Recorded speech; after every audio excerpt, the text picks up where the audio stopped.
we have covered the French Revolution by Oversimplified already in the France Country series. If you haven't already seen it, go check it out. But one of the most important conclusions of the French Revolution was the rise of Napoleon Bonaparte. One of the most important men in European history, possibly even the most important man in French history. I don't know. That's up to opinion. But once again, Oversimplified is here to carry us in a simplified manner throughout his history. And hey, I'm looking forward to it. This is a topic that I do know a little bit more about. So as per usual, I'll be giving my commentary where necessary. Thank you all very much for joining me along so far. France Country series is about halfway over.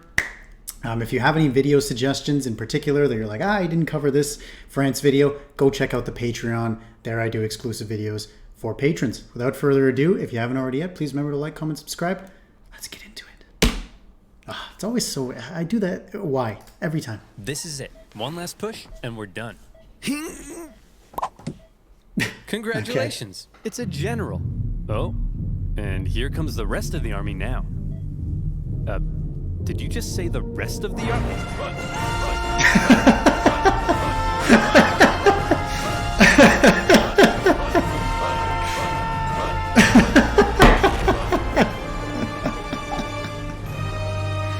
Oh, with the horse too, and the artillery.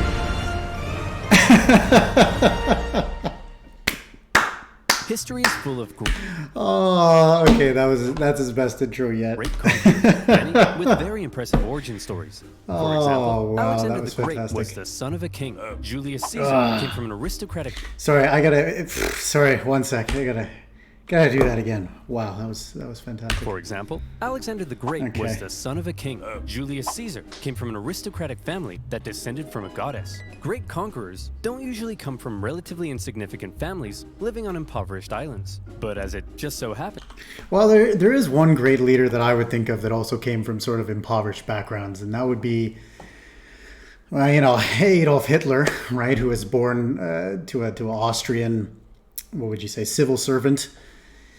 But in terms of conquerors, I'm trying to think of another one. I mean, Stalin, if you can count him really as a conqueror, not really. I suppose, he was sort of in a working class background as well. But that's an interesting idea, how many conquerors throughout history have actually not come from, royal or... Sorry, I still can't get over that intro. Royal or privileged backgrounds. Interesting. That is where our story begins. In the early 18th century, the island of Corsica was a part of the Republic of Genoa until one day Corsica said, hey, we're declaring independence and it's probably not worth your time to try and stop us. So Genoa said, they sold it you're to right, France. It isn't worth their time. Hey France, you want to buy this island? And France said, sure thing. And thus, Corsica became France, just in time for Napoleon to be born French. Many Corsicans didn't appreciate their new conquerors, however, and from an early age, Napoleon developed some fairly anti-French sentiments. Napoleon's dad, however, quickly embraced his new French overlords, which created some tension between dad and son. Ooh, look at me. I'm dad. I wear powdered wigs and silver-buckled shoes, and I'm a traitor to the Corsican people. Go to your room, Napoleon. No, you go to your room, dad. Okay. I don't think that's actually specifically true. If I remember correctly, his parents were also sort of joining the Corsican resistance, if you will. But as time went on, resistance eventually slowed down, and then he did become, start working for the French. So I don't think that that's exactly true, that he immediately embraced them, although I think eventually he did. On the other hand, Napoleon adored his mother, who was definitely the disciplinarian of the family. And even though she would punish Napoleon severely, he kind of respected that. But Napoleon's parents wanted the best for their family. And since they were a very minor nobility, they were able to have Napoleon sent off to the shining lights and rat-infested sewage puddles of the big city. Napoleon went to military Not much has changed in Paris. school in France. Okay, Napoleon, why don't you introduce yourself to your new classmates? Well, I'm Napoleon, and I hate all of you. Your farts smell like cheese, you can't pronounce the letter R, all you do is go on strike, and you call eggs oofs like a bunch of big dumb idiot dingleberries. Okay. Thanks, Napoleon.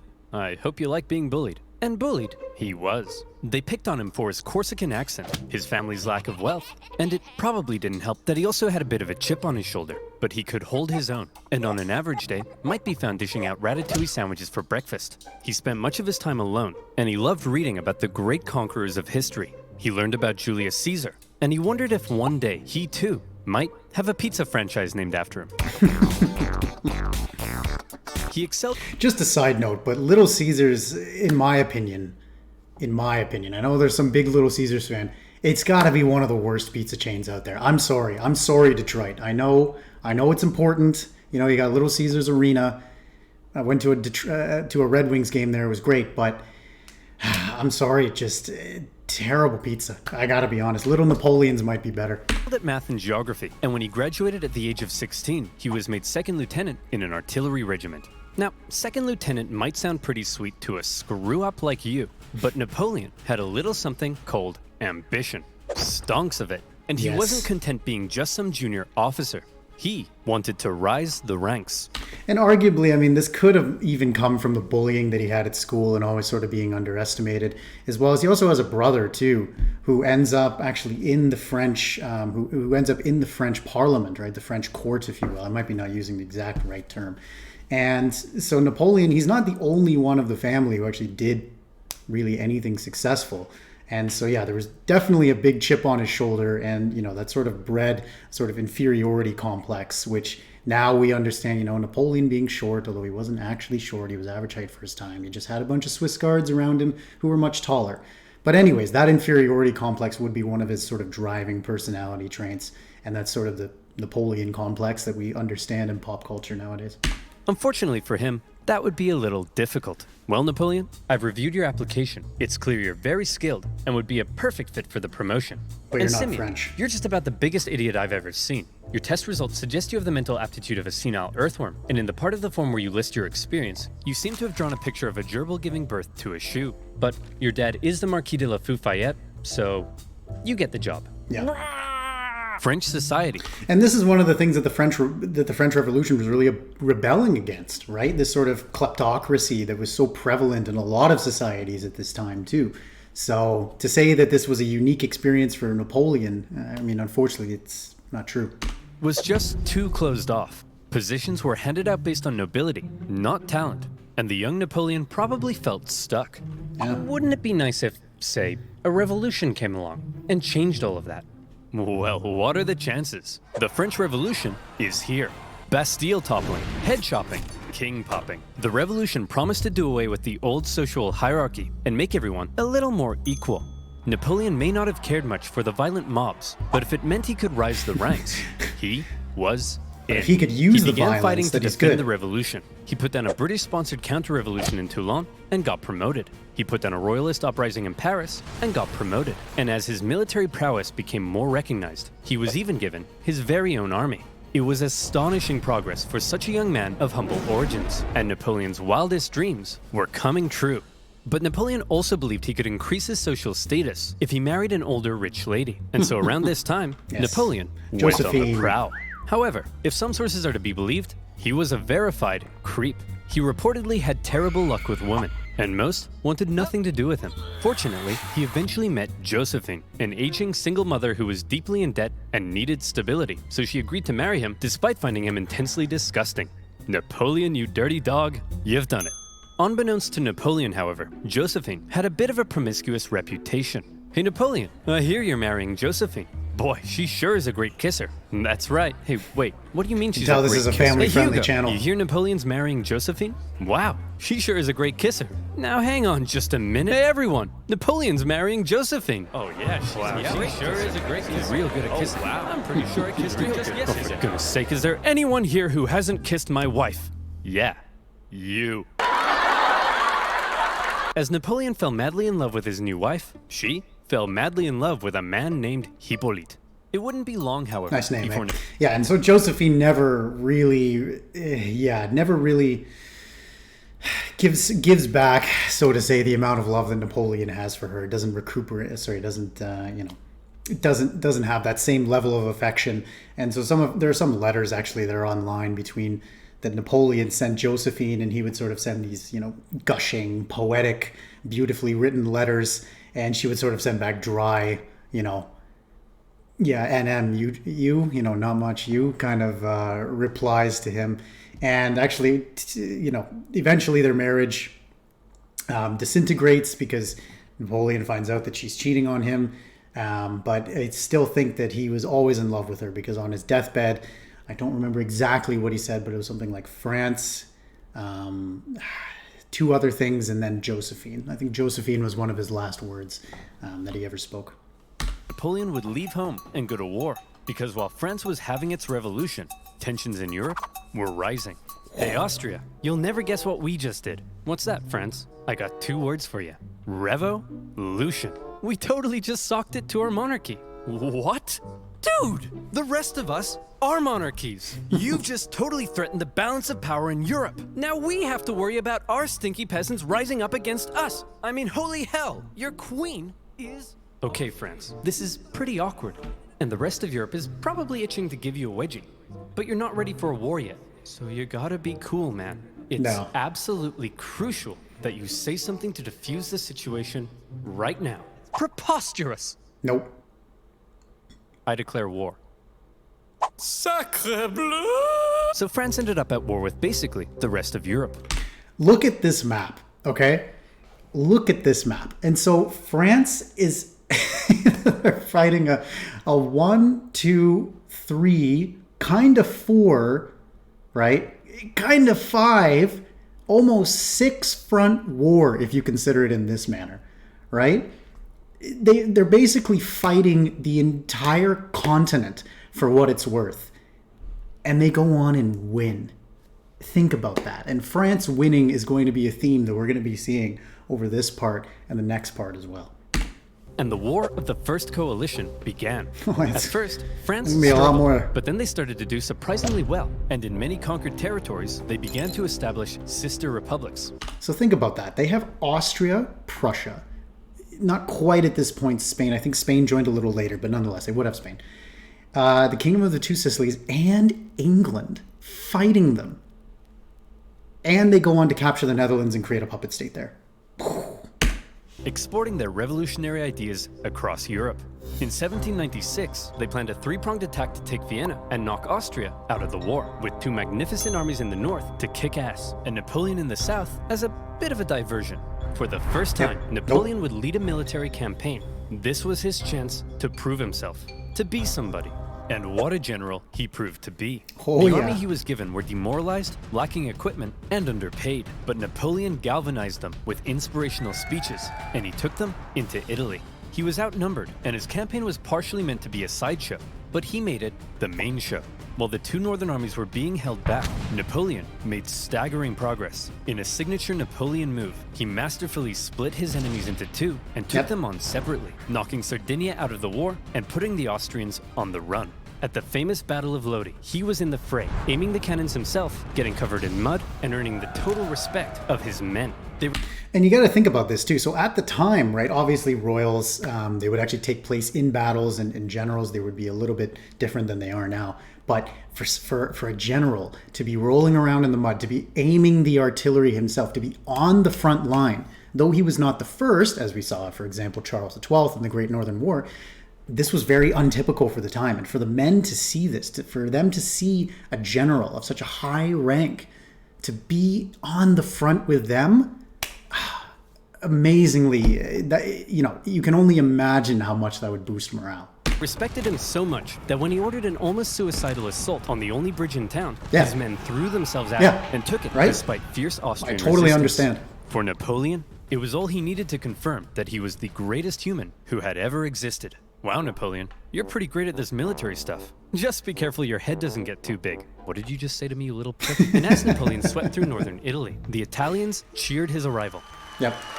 Yes, I'm here to liberate you from your cruel Austrian oppressors. Right, and remember too is that he also speaks Italian, right? He learned Corsican as a child, but he would also be fluent in Italian at this point, right? So he's kind of Italian in a way. And replaced them with French ones. Napoleon plundered as he went, sending riches back to France to help its economy, but also paying his men the first real money they'd seen in years. The Pope had been supporting the Austrians, so Napoleon briefly went to go give him a slap. And as he began to approach Vienna, the exhausted Austrians were forced to make peace, with Napoleon overseeing negotiations himself. He had just single-handedly knocked Austria out of the war. And by the way, he was only 28, so maybe it's about time you moved out of your dad's attic. In the Italian territories he had conquered, Napoleon established new French sister republics, even writing constitutions and organizing governments himself. Not something a general generally does. When he got back to... Again, let that sink in. He's writing the constitutions for himself. This is a man who is supposed to be, he is only supposed to deal with military matters and leave the civilian matters to himself, but he has the ambition to craft, and as he would go on to do, to craft laws, to create education systems, right? To restructure and the functioning of the civil society.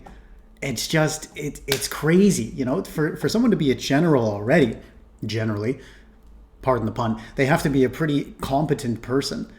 So for him to then be changing all these things in civil society as well, it's really quite amazing. To France, he was hailed as a hero, and the extremely unpopular government were concerned he might get some power-hungry ideas. So they agreed he should go far away from France to Egypt, where he could maybe undermine British access to India.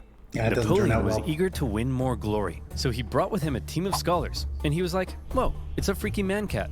Whoa, it's a big stick. Whoa, it's an ugly horse. Whoa, it's a stumpy little manlet. Hey, I'm actually average height for the time. Yeah. But then British Admiral Nelson came down and wrecked his fleet, and an Anglo-Ottoman force defeated him at Acre, so Napoleon abandoned his men and went back to France. His campaign in Egypt hadn't gone quite as planned. But they did find the Rosetta Stone, so that's kind of cool. But one thing you should know about Napoleon was that he was a skilled propagandist. He published his own newspapers that sometimes exaggerated his achievements, and even commissioned paintings that generally made him look cool. So when he returned to Paris, he was yet again hailed as a hero, and he began to get some power-hungry ideas. First, however, he had a bit of a problem to deal with. See, he had learned something shocking about his dear wife. Really, Josephine? This guy? I'm just as tall as him. I'm sorry, I swear. Now that you're becoming famous, I'll never do it again. Make sure you don't. I've never stooped so low as to cheat on you. Now if you'll excuse me, I'll be in this room consulting my generals for the next 30 minutes. And by consulting, I mean boinking. By my generals, I mean this woman. And by 30 minutes, I mean 2 seconds. Aw, savage. Having dealt with his wife, Napoleon was then approached by a very influential politician who said he had an idea. He wanted to stage a coup against the deeply unpopular government and needed the extremely popular Napoleon's help. And Napoleon thought that was just the darn tootinest idea. The plan was to trap the government and convince them to voluntarily give up their power. And here's how they did it. Hey guys, oh my gosh, quick! There's a dangerous Jacobin plot to overthrow you, which we definitely aren't just making up. Better get inside this cage so we can protect you. Okay. Gentlemen, we got him. In this case, the cage was an isolated palace outside of Paris, with no one around but Napoleon and his army. With the government inside, Napoleon then entered, and a pretty chaotic event ensued, during which the government didn't seem entirely sure what was going on, Napoleon's men didn't seem entirely sure what was going on, and Napoleon himself didn't seem entirely sure what was going on. But thankfully, Napoleon's brother Lucien, president of the lower house, managed to regain control, and the remaining councilmen were intimidated into creating a new constitution. And thus, a new government was formed, this time with 3 consuls in charge. But after Napoleon did some rewriting, in the end, there was really only one man in charge, the first consul, him. And over the next few years, he worked to consolidate even more power, and essentially became a dictator in total control of France. And by the way, he was only 30, so maybe it's about time you washed your disgusting bedsheets. France was now ruled by possibly the greatest military leader of the time. Possibly the greatest? Or definitely? Well, now is his chance to prove it. See, back when Napoleon was still in Egypt, being Indiana Jones. Oh, there you go. Back home, France was in France, being France. They had conquered even more territory, and they were like, hey Piedmont, you get revolutionary ideals. Hey Switzerland, you get revolutionary ideals. And Rome, you get revolutionary ideals. Everybody gets revolutionary oh hey guys, nice sledgehammers. And Naples, very cool nail gun. You guys here to get some revolutionary ideas? As France was still spreading the revolution, and with Napoleon busy in Egypt, the European powers felt the time was right for round 2, and the War of the Second Coalition began. And this time, their big bad boy buddy Russia was here to bang some French boys back to Bordeaux. And bang them, they did. France got blasted. But then Russia pulled out after stalling in Switzerland, and now that Napoleon was in charge of the country, he was ready to start blasting right back. He took command of the Army of the Reserve, and he brought the fight to the Austrians. Now, there are many traits that made Napoleon a great military leader. I already mentioned one of them, how he was one of the boys and commanded the total loyalty of his men. But now we see a second reason, the element of surprise. In 1800, Napoleon moved to Geneva, and it looked like he was probably going to take on the Austrian forces in Germany. Nope. There's no way he'd be crazy enough to move his entire army south through the Alps as a surprise attack on the Austrians besieging Genoa. Oh, Napoleon's moving his And what's funny too is that these Alps, right? How many great military commanders have moved their armies through the Alps, right? Or have moved their armies through some impossible territory, or what was thought to be an impossible territory, to gain the surprise of the elephants, right? Hannibal's march, probably the most famous one. Napoleon marching through the Alps, and arguably even the Germans crashing through the Ardennes forest during World War II. Right. I would actually be curious to know if there's any other examples in history that you know that I don't know, of military leaders going through seemingly impossible terrain just to surprise their enemy. Actually, maybe even Charles XII too, when he pushed through that blizzard there and was able to surprise the Russians despite being numbered 3-1 during the Great Northern War. entire army south through the Alps as a surprise attack on the Austrians besieging Genoa. Napoleon's crossing of the Alps is legendary, and you may have seen one of the most famous paintings of the general, popping a sick wheelie on his majestic stallion surrounded by dangerous mountain terrain. Of course, in real life, he made the crossing on a depressed mule, but that's not as cool. When he emerged in Italy, the Austrians expected him to come break their siege, but Napoleon went for their supply line near Milan, forcing the Austrians to meet Napoleon head-on at the famous Battle of Marengo. The Austrians initially clobbered the outnumbered French, and they were like, hooray, we won. But then a few hours later, Napoleon showed up again with an even bigger army, and he clobbered them right back. Holy cow, this tiny little fun-sized French guy is running rings around us. Hey! I'm average height for the time, you jerk! Then, after General Moreau's victory at Hohenlinden, Vienna was exposed, and the Austrians again sued for peace. Again, right? So second time France has a victory. And so one important thing to note here too is that Napoleon, as time goes on and the coalitions learn, let's not approach this guy head on. Napoleon does best when it is a head-to-head battle, and he is able to really sort of flex his tactical wit to be able to win that battle overall. And eventually, Seventh Coalition, they get smart, and they get a couple new tactics, but we'll get to those soon. Just like the War of the First Coalition, the Second Coalition ended in another French victory. But in many ways, they both felt more like Napoleon victories. Yeah. Only the UK remained at war with This would Napoleon, come up and again. they were using their powerful navy to blockade French ports and were even seizing the cargoes of neutral ships. Obviously, everyone else got pretty pissed off that the British were interfering with their trade. So in response, they formed a league, and they embargoed the UK right back. Neutral countries protecting their own interests? That's offensive. So Britain went to Copenhagen and blew a bunch of stuff up, and the League disbanded. But because the UK's economy was pretty bust, Poor they Denmark. decided to sign a treaty with France in 1802. For the first time in a long time, Europe was at peace. Congratulations. For like 20 seconds. You've achieved peace. Yes, Pierre, but not for long. I still don't trust those dirty Brits. Did you hear they've been calling me the Bony Man? What does that even mean? Keep an eye on them, would you? I can't, sire. Why not? Because they use NordVPN. Nice. How would you like to spend 12 Fantastic. That was solid. Very solid. All right. channel? So thank you. Thank you. Now where were we? Oh yeah. Crossing the Alps, defeating the Austrians, and Europe at peace. What a meteoric rise it had been for the young Corsican. He had just taken charge of a nation that appeared to be losing a war and turned it all around, securing French gains in Europe. But there was now a big question. You see, throughout the chaotic French Revolution, French governments had struggled to keep the economy afloat. They often didn't have a whole lot of support, and they frequently came and went. Would Napoleon finally be the man who could stick around? Military victories were one thing, but could the general also govern? Spoiler alert.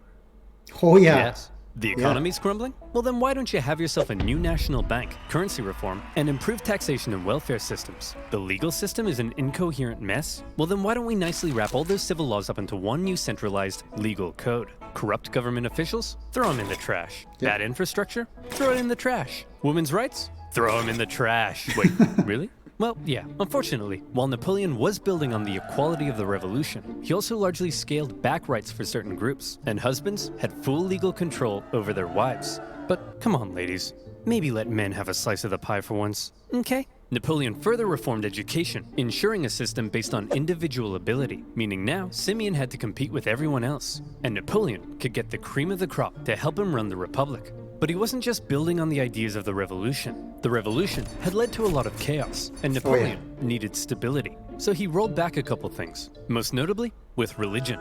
The revolution had pretty much kicked the Catholic Church to the curb, but Napoleon understood that since many French citizens still considered themselves Catholic, that could be a stabilizing problem. force. So he came to an agreement with the Pope and brought back the Church, only this time with some pretty hefty power limitations. He also ensured freedom for other religions, and is often noted for his positive treatment of Jewish people at a time of widespread anti-Semitism. But while all of this may make Napoleon sound like a pretty stand-up dude, it's good to note that he believed in religious freedom because he thought it was a powerful tool to keep the poor from eating the rich. Or something like that. Overall, Napoleon's aim was to end the chaos of the revolution and finally create a stable and prospering French Republic. And in that aim, he seemed to be largely successful and generally popular with the people of France. He officially declared that the revolution is over, adding, "I am the revolution." Napoleon's head could be seen for miles. Of course, not everyone was happy with Napoleon's reforms. Right? And so, with all that being said, I mean, he did a very good job of getting into all the different reforms, but just think about that. This is a complete transformation of society. This is not just we're going to reform maybe the financial system and the military, and we'll keep everything else the same, but just complete French transformation, as well as this is happening in the client states as well. So in the modern Netherlands, in modern Belgium, in Switzerland, in northern Italy, these transformations are also happening. So there's a lot of change happening to this point to a lot of different people. And what I think is a really interesting question, which I don't really have the answer for, is that first, two parts. First, was Napoleon a dictator? Maybe that's a little bit easier to answer, but was he a benevolent dictator, right? That's sort of an interesting question for me. I really find the benevolent dictator sort of an interesting term and an interesting historical phenomenon. I've heard that applied to Napoleon himself, to Tito for a more modern example, even to Franco to an extent, though that's a little bit muddy. But it's sort of an interesting idea, is Napoleon a benevolent dictator, and maybe that was for the better. I don't know. Let me know what you think in the comment section below. I'd be happy to discuss it with you. Conservatives felt he was too radical. Radicals felt he was too conservative. But since Napoleon was a dictator, opposition could usually be stamped out with some good old-fashioned iron fisting. In 1804, Napoleon took one last major step. After some failed attempts were made to assassinate him, he wanted to strengthen his position and ensure his dynasty could live on after him. And so he decided being first consul for life simply wasn't quite enough. He decided he should become emperor. He held a vote, asking the French people if they were cool with the idea, and they returned a definitely not rigged 99.9% in favor. Yep. The ball's on this man. And so on the 2nd of December, 1804, famous in an painting, elaborate by the way. ceremony Very at famous. Notre Dame, Napoleon was made emperor. The Pope was even invited to attend, and normally he would crown an emperor. But to make sure everyone knew this wasn't some Charlemagne-style circular power division, Napoleon lifted the crown and placed it on his own head. Like I said, the ball's on this man. He was now seriously. Emperor of the French. Well, Napoleon, you were a general, then you became first consul for life, and now you're an emperor. Is it enough yet? Is Nope. your ambition finally satisfied? I don't know, Pierre. What comes after emperor? I would say God, sire. You want to be a god? Yeah. Yes. I'll put it down under maybe. Okay, everyone. What the hell is going on? This Corsican guy showed up out of nowhere, and he's kicking our ass. He's exporting the ideas of the French Revolution wherever he goes, and he just declared himself King of Italy and Emperor. He can't do that. I'm the Emperor. Oh, hey, fellow monarchs. I see you're having a monarch party. My invite must have got lost in the mail. I'll just set up a spot right here. Wow. I like this idea of like the old United Nations. Like this actually happens. It's fantastic. Wow. You don't belong here, Napoleon. We're coming to take you down. I'd like to see you try. Whoa, I'm so scared I just pooed my pants. Hey, everyone, I just pooed my pants.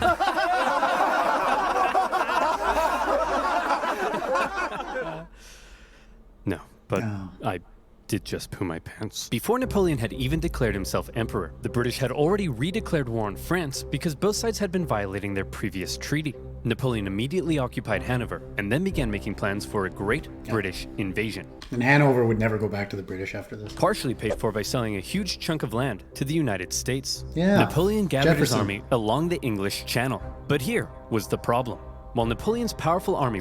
It's kind of an interesting idea, actually, how much the Americans benefited from the French. So, I mean, the French assist them in the Revolutionary War, of course, and then the Louisiana Purchase, the largest expansion in the United States history, was financed and was purchased from Britain so they could fight the French, right?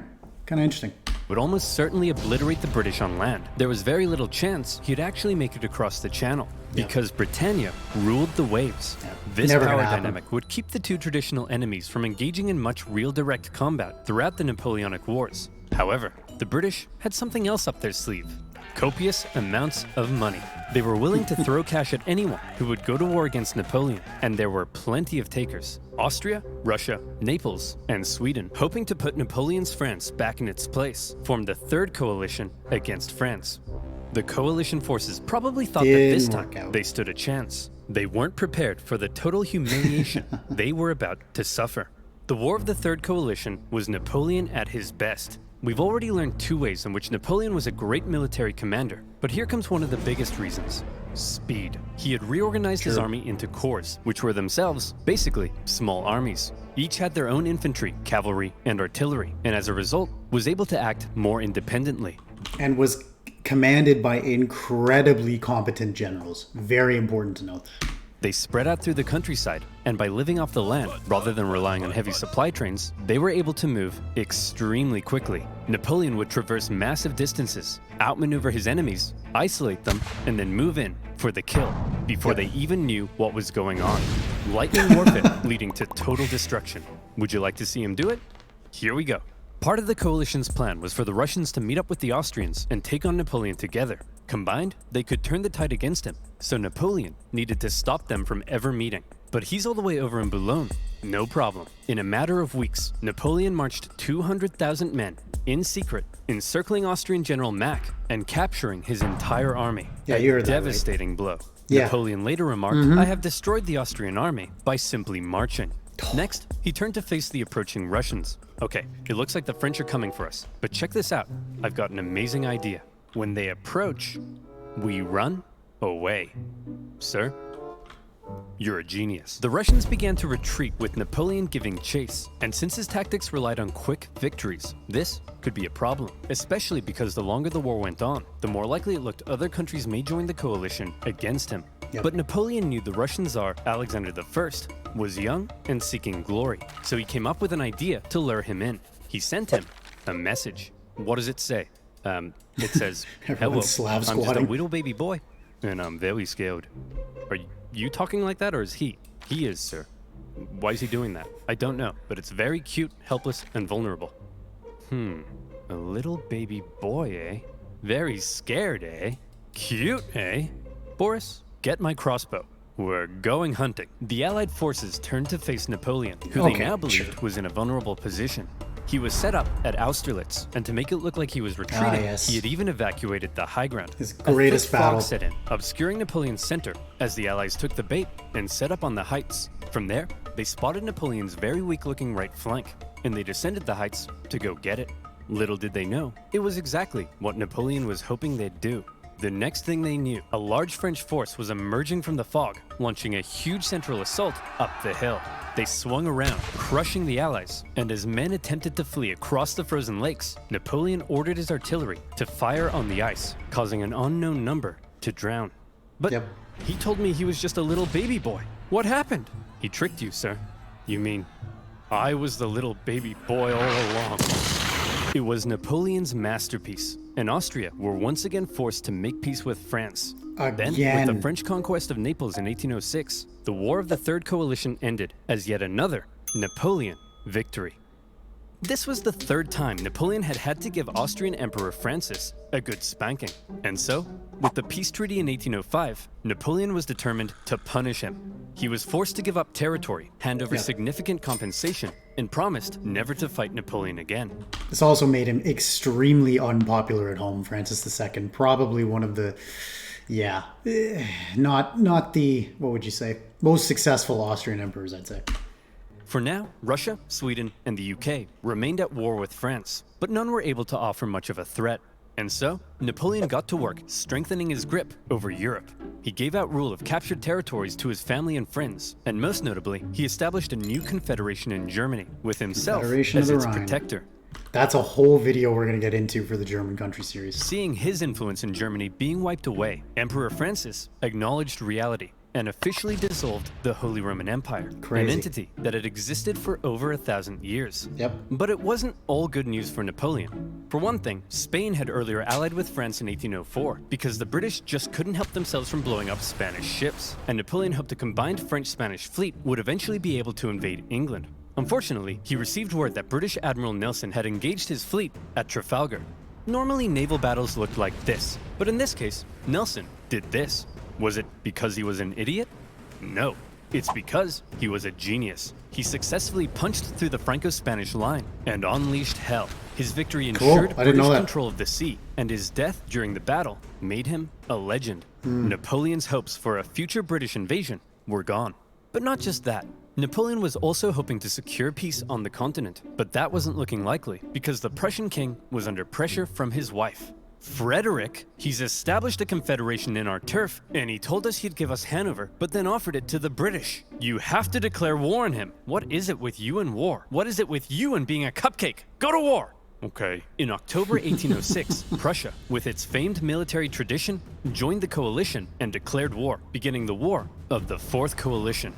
Another thing that's important to note here is that Napoleon a lot of the time was actually bogged down in Spain too, and I don't think we'll get to it in this video. Maybe I'll talk about it. I'll talk about it in the next one. Unfortunately, Prussian King Frederick William III wasn't the smartest tool in the shed. Look at him over there, being all French. Makes me sick. Boys, we'll get him this time. But here's the thing. This time, we have to stick together. Do not under any circumstances face Napoleon by yourself. You all saw what happened to Austria. Hey, where'd Fred go? Hey, you jerk. Think you're some kind of big shot? Huh? Want to tangle with Fred? You don't got the cojones. We're screwed. Without consulting its allies, Prussia had gone ahead and sent Napoleon an ultimatum, demanding he move all his forces out of Germany. Now, some of you watching this video probably can't even wipe your own bum yet, but even you know, you don't just send Napoleon an ultimatum. Obviously, Napoleon went in for the kill. Prussia's army was quite outdated, so when they met Napoleon at the twin battles of Jena and Auerstedt, it wasn't even close. Even Marshal Davout's heavily outnumbered corps at Auerstedt sent the Prussians also a military genius, Davout. Oh my. Check out Epic History TV's Napoleonic series on him. Well, not on him, on Napoleon itself, but absolutely incredible general. And Napoleon carried out a ruthless pursuit of his fleeing enemy, taking Berlin and within a single month decimating the Prussian forces.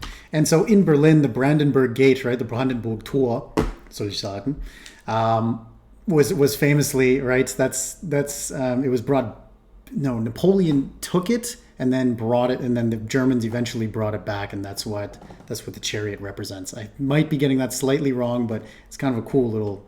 I learned that like 5 years ago when I was in Berlin, but kind of a cool little story there. Frederick William and the remnants of his army moved to the east. At this point, Napoleon's forces were pretty tired. Winter had come, and conditions were miserable. He anticipated both sides would settle into winter quarters, but Russia decided to try their hand at an unexpected winter attack. A series of brutal battles followed that took a heavy toll on both sides, including the vicious Battle of Eylau, fought in blizzard conditions. Men froze to death, and many deserted. The Russian artillery tore the French to shreds, and Napoleon himself was momentarily under risk of being captured. In the end, the French army was saved thanks to a legendary cavalry charge by Napoleon's flamboyant cavalry commander, Murat. After the horror inflicted on both sides, they decided it might be a good idea not to do any more fighting until after winter. Then, after winter came, and the fighting continued. The Russians were pushed back to Friedland, where Russian General Bennigsen made a bit of a blunder by positioning himself with the Aller River to his back. The French artillery were able to pin the Russians between the river and their concentrated gunfire, a major element in Napoleon's fighting style, and many Russians drowned as they tried to escape. War of the Fourth Coalition. Victory, Napoleon. Crazy. Takes on almost all of Europe and has won 4 times now. Now, spoiler alert, obviously this does not continue and we'll get into that in part 2.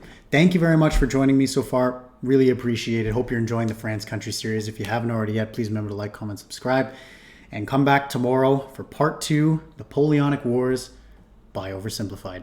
Take care. All the best. See you then.